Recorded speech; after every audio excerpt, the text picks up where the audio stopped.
नमस्ते फ्रेंड्स, मेरा नाम है शिवानी और मेरे इस चैनल बेस्ट फॉर बेबी में आप सबका एक बार फिर से स्वागत है। फ्रेंड्स, हमारा आज का टॉपिक इस बात पर है कि हमें अपने बच्चे के साथ क्या क्या नहीं करना है। जैसे जब हम फर्स्ट टाइम मदर्स बनते हैं तो हमें नहीं पता होता ना कि हमें उसके साथ क्या करना चाहिए, क्या नहीं करना चाहिए। इवन बहुत सारे ओल्ड कस्टम्स ऐसे हैं जो लोग कहते हैं कि बहुत अच्छे हैं बच्चे के लिए, बट वो अच्छे नहीं हैं। तो फ्रेंड्स, हमारा आज का टॉपिक इसी बात पर है कि हमें अपने बच्चे के साथ क्या क्या गलतियाँ नहीं करनी है। तो फ्रेंड्स, जो फर्स्ट गलती हम करते हैं अपने बच्चों के साथ वो ये करते हैं कि जैसे बच्चा हॉस्पिटल में पैदा हुआ जब, तो हम क्या करते हैं कि बच्चे को मतलब जो रिलेटिव्स होते हैं वो ज़्यादा उसको पकड़े हुए हैं, माँ से कांटेक्ट कम उस समय हो रहा है। जबकि फ्रेंड्स, हमें ये गलती नहीं करनी है। बच्चे को आप अगर वो जैसे तुरंत जैसे न्यूबॉर्न है, जैसे ही वो पैदा होकर आया, बच्चे को उसकी माँ के कांटेक्ट में रखिए। माँ की जो बॉडी हीट है, जो माँ के शरीर की गर्मी है ना, वो बच्चे के लिए बहुत फ़ायदा करती है, उसकी ग्रोथ में बहुत काम आती है वो। और दूसरी चीज़ ये कि बच्चे को बहुत लोग आजकल तो खैर सभी ब्रेस्ट मिल्क तुरंत ही बच्चे को देने लगते हैं, बट अभी भी बहुत सारे लोग हैं जो ओल्ड कस्टम को फॉलो करते हैं। वो बच्चे को तुरंत ब्रेस्ट मिल्क नहीं देते हैं, वो क्या करते हैं, उसे शहद वगैरह कुछ ऐसे दे देते हैं। फ्रेंड्स, ये बिल्कुल भी नहीं करना है। बच्चा जैसे आपकी डिलीवरी हुई, अगर आप इस हालत में हैं कि आप उसे ब्रेस्ट फीड करा सकती हैं तो आपको उसे जल्द से जल्द ब्रेस्ट फीड कराना चाहिए। तीसरी गलती फ्रेंड्स हम सब ये करते हैं कि बच्चे की जैसे जो अम्बिलिकल कॉर्ड है उसमें फ्रेंड्स कुछ लोग क्या करते हैं ना, कोई जैसे ऑइंटमेंट लगाते हैं, न्यू स्प्रे लगाते हैं बहुत सारे लोग। कुछ लोग उसे क्लीन करते हैं स्प्रिट से, कुछ लोग उस पर सोफ्रामाइसिन पाउडर डालते हैं। बट फ्रेंड्स, ये सब नहीं करना है। जो बच्चे की गर्भनाल है उस पर कोई भी तेल, कोई भी पाउडर, कोई भी क्रीम, उस पर कुछ भी नहीं लगाना है। चौथी चीज़ फ्रेंड्स ये है कि जैसे बच्चे की जो गर्भनाल होती है उसको हमें क्या करना है कि मतलब उसको रगड़ से बचाना है और उसको जब तक वो निकल ना जाए, गर्भनाल गिर ना जाए, उसकी जो अम्बिलिकल कॉर्ड का स्टंप है वो गिर नहीं जाता, उसे हमें मसाज या बाथ नहीं देनी है। और पांचवी चीज़ जो फ्रेंड्स हम लोग गलती करते हैं वो ये कि जैसे बच्चा हुआ तो कुछ लोग क्या करते हैं, शुरू से ही उसे फॉर्मूला फीड की आदत डाल देते हैं। जैसे अगर वो हुआ, आपने उसे तुरंत फॉर्मूला फीड की आदत डाल दी ना, तो फिर आपको मिल्क सप्लाई में आपकी वैसे ही कमी हो जाएगी। जब बच्चा मिल्क जैसे होता है ना कि एक कहावत आप लोगों ने भी सुनी होगी कि जितना जैसे एक दो लोग थे, एक का कुआं, उसमें से पानी नहीं लिया गया तो पानी कम हो गया, एक कुएं से पानी लेने देता था सभी को तो उसके कुएं में पानी रहता था। वैसे ही फ्रेंड्स ब्रेस्ट मिल्क के भी साथ है। अगर आप बच्चे को ब्रेस्ट फीड कराएंगे रेगुलरली तो ब्रेस्ट मिल्क की सप्लाई कम नहीं होती है। तो फॉर्मूला की आदत तुरंत मत डालिए। आप पहले देखिए, आपको अगर थोड़ा भी ब्रेस्ट मिल्क आ रहा है बच्चे के लिए वो सफिशिएंट होगा। और फ्रेंड्स, जो छठी गलती करते हैं हम लोग वो ये कि हम लोग क्या करते हैं, जैसे कुछ लोग होते हैं कि उन्हें बिल्कुल भी ब्रेस्ट मिल्क नहीं आता है तो उन्हें फॉर्मूला देना पड़ता है, फॉर्मूला या गोट मिल्क या cow milk, this sorts of things, तो उन्हें देना पड़ता है। तो वो गलती क्या करते हैं कि वो बच्चे को वो बॉटल से देते हैं। बॉटल जो आती है ना, फीडिंग बॉटल्स। फ्रेंड्स, इस समय मेरे पास, चूँकि मैंने कभी यूज़ ही नहीं किया, मेरे पास है नहीं, मैं आपको दिखाती। वो जो फीडिंग बॉटल्स होती हैं ना जिससे बच्चे दूध पीते हैं, वही। तो फ्रेंड्स, उसमें क्या होता है, देखिए पहले तो कुछ लोग प्लास्टिक की देते हैं। प्लास्टिक फ्रेंड्स कार्सिनोजेनिक है। मैं हमेशा प्लास्टिक के बहुत अगेंस्ट रहती हूँ क्योंकि उसमें कुछ ऐसे एलिमेंट्स होते हैं जो कैंसर कॉजिंग होते हैं, जिनके रेगुलर इस्तेमाल से, जिनके प्रोलॉन्ग यूज़ से, लंबे समय तक इस्तेमाल करने से कैंसर होने की पॉसिबिलिटी बढ़ जाती है। इसलिए मैं प्लास्टिक के बहुत खिलाफ रहती हूँ। और जो उसमें जो उसकी वो जो बॉटल की जो मतलब आउटलेट होता है ना, मिल्क निकलेगा, वो भी रबर का बना होता है। फ्रेंड्स, ये सब चीज़ें एक सिंथेटिक तरीके से ही तो बनी हुई हैं। ये आप न्यूबॉर्न के मुंह में ऐसे डालो तो वो ठीक नहीं है। आपको अगर बच्चे को फॉर्मूला मिल्क देना मजबूरी में पड़ भी रहा है तो आप चांदी की कटोरी लीजिए, चांदी का छोटा सा चम्मच, छोटा सा आता है बच्चों का जो छोटा चम्मच होता है, हमेशा उससे ही दूध पिलाइएगा। घर में जो हम लोग यूज़ करते हैं ना, जो स्पून्स, उनसे बच्चे को दूध नहीं पिलाना है, छोटे स्पून से पिलाना है। और एक गलती हम फ्रेंड्स ये भी करते हैं कि हम बच्चे को चुसनी, पेसिफायर बोलते हैं उसको, उसमें शहद वगैरह डालकर लोग दे देते हैं, या निबुलर्स दे देते हैं। फ्रेंड्स, ये सब नहीं बच्चे को देना है। अगर आपको बच्चा जैसे आपका 6 महीने का है तो आप फ्रूट्स को आपने स्टीम किया, बॉयल मत कीजिएगा, स्टीम कीजिएगा, क्योंकि बॉयल करने से पानी में ही कुछ न्यूट्रिएंट्स निकल जाते हैं। आप उसे स्टीम कीजिएगा, फिर उसको मैश कीजिएगा स्पून से, या फिर आप छन्नी ले लीजिए स्टील की जो हमारे यहाँ होती है, उससे आप उस पर रखकर और चम्मच से ऐसे ऐसे उसे रब करेंगे ना, रगड़ेंगे, तो वो नीचे छन्नी से छन के एकदम पतली सी प्यूरी आ जाती है।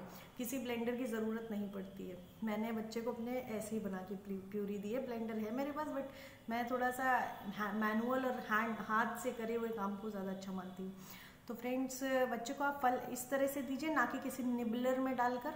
और चूसनी उसे इसलिए मत दीजिए पेसिफायर कि थोड़ी देर के लिए आपको लगता है कि बच्चा चूसनी उसके मुंह में है ना, तो वो बहुत शांत है, वो अपने में मगन है, उसको नींद आ जाती है। ऐसी आदत ही क्यों डालनी कि उसे बिना पेसिफायर के नींद ही ना आए। तो उससे क्या होता है, चूसनी के नुकसान क्या है, चूसनी और बॉटल के फ्रेंड्स, देखिए उससे क्या होता है कि बच्चे के दांतों पर असर आता है, बच्चे के थोड़ा सा दिमाग पर असर आता है, और अगर इनमें थोड़ी भी डर्ट रह गई ना तो बच्चे को इन्फेक्शन भी हो जाता है। नहीं बेटा प्लीज़, बच्चे को इन्फेक्शन होने का भी खतरा रहता है। तो फ्रेंड्स, ये चीज़ें आपको नहीं देनी है बच्चे को। और फ्रेंड्स, एक चीज़ ये कि बच्चों को कुछ लोग डायपर में बहुत रखते हैं। जैसे आपका बच्चा विंटर्स में पैदा हुआ है, तब आपको डायपर पहनाना आपकी मजबूरी है, आपको पहनाना ही पड़ेगा वो, क्योंकि अगर वो उसने यूरिन किया ना, सुसु किया, सारे अपने क्लोथ्स भिगो लेगा और उसे सर्दी लग जाएगी। विंटर्स में पैदा हुआ है तो आपको पहनाना ही है। लेकिन जैसे समर सीजन में बच्चा हुआ है तो आपको डायपर की ज़रूरत नहीं। आप पुरानी बेडशीट काट के उसके रेक्टेंगल शेप के बड़े बड़े शीट्स काट लो, और बच्चा जब सुसु करे वो पुरानी शीट बदल दो, उसके नीचे आप शीट लगा दो। समर्स के लिए बता रही हूँ। उसे वो जो कपड़े की नापी होती है ना, वो पहनाओ आप। तो इस तरह की चीज़ें यूज़ कीजिए। जैसे कुछ लोग क्लोथ डायपर को अच्छा मानते हैं। फ्रेंड्स, क्लोथ डायपर में क्या होता है ना, ऊपर की परत तो सूखी रहती है, बट जो किनारे होते हैं ना उसके, वो गीले रहते हैं। उस गीलेपन से भी बच्चे को सर्दी लग सकती है। और फ्रेंड्स, एक गलती जो हम लोग करते हैं कि हम लोग बच्चे को 1 साल से पहले नमक या चीनी देने लगते हैं। फ्रेंड्स, ये भी बहुत बड़ी बेवकूफ़ी है। नमक और चीनी बच्चे को 1 साल से पहले बिल्कुल भी नहीं देना चाहिए, क्योंकि उनकी किडनीज उस समय डेवलप हो रही होती हैं, पूरी हुई नहीं होती हैं, डेवलप हो रही होती हैं, ग्रोथ हो रही होती है उनमें। अगर उस समय आप नमक देंगे, लोड पड़ेगा किडनी पर। उस नमक को एक्सक्रीटरी सिस्टम से बाहर निकालने में लोड पड़ेगा किडनी पर। तो नमक और चीनी बच्चे को 1 साल, चीनी तो देनी ही नहीं चाहिए, आई एम सॉरी, नमक बच्चे को 1 साल के बाद ही दीजिए। और फ्रेंड्स, हम लोग एक गलती ये करते हैं कि बच्चों का जैसे खाना है तो वो आप स्टील के या लोहे के बर्तन में ही पकाइए। ये या इवन अगर आपको मिट्टी की हांडी मिले ना, उसके दाल वगैरह आप उसमें पका सकते हैं, दाल खिचड़ी, वो तो बेस्ट ऑप्शन है।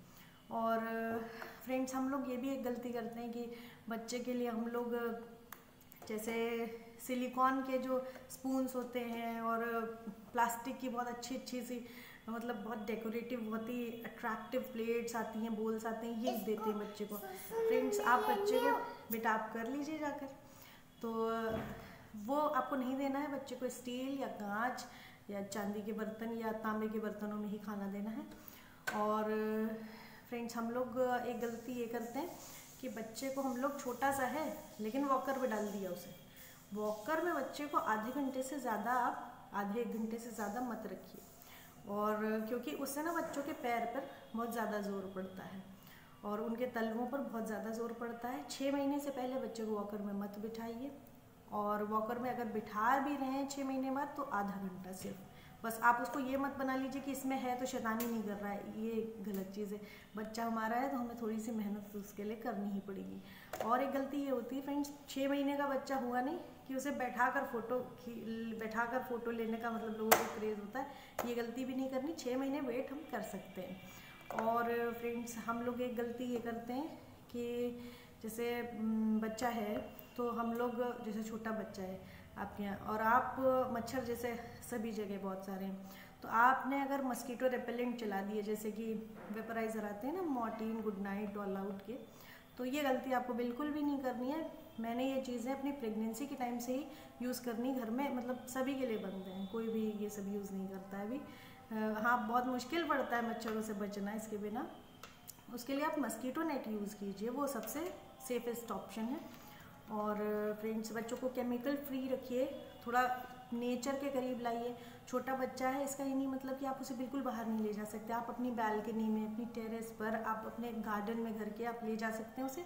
उसको थोड़ा सा ना, जब ये सब स्टिमुलेशन मिलना ज़रूरी है।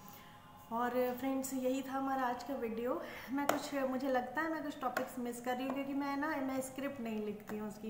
मुझे ना मेरा बच्चा इतना टाइम नहीं देता, मैं मतलब इंस्टेंट वीडियोस बनाती हूँ। हाँ, मैं एक और चीज़ आपके साथ शेयर करना चाहती हूँ एक सेकेंड,